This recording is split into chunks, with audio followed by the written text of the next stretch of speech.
Менің атым Мәди Зере. Бірінші А сыныбында оқимын. Әріптердің барлығын білемін. Ертегілерді оқығанды жақсы көремін. Абайдың шығармаларын ұнатамын. Тана қыз. Есте жоқ ескі заманда жалғыз үй мен жалғыз қызы бар шаруа өмір сүріпті. 40 шама ұлашықта тұратын шаруаны аяды ма белгісіз. Бірде сол елдің патшасы бидай егіп күнін көрсін деп аядай жерді шаруаға сыйға тартыпты. Шаруа мен қызы күннің атысынан қас қарайғанға дейін қара жерде бел жазбастан еңбек етеді. Бірде шаруа жер жыртып жүріп, ат басындай алтын тауып алады.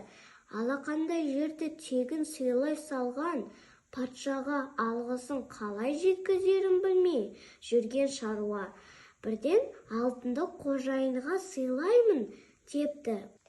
Әсемпаз болма әрнеге Абай. Әсемпаз болма әрнеге, өнерпаз болсаң арқалан. Сен де бір кірпіш дүниеге, кетігін тап-тап барқалан. Қайратпен ақыл жол табар, қашқанға да қуанға.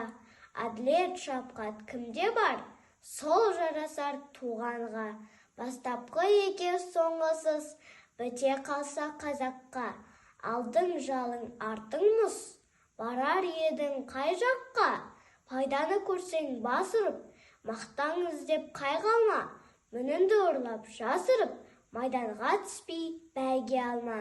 Өзінде бармен көзгеріп, артылам деме өзгеден. Күндіз түгін қоздырып, азапқа қалмай езбеден. Ақырын жүріп анықпас, еңбегің кетпес далаға.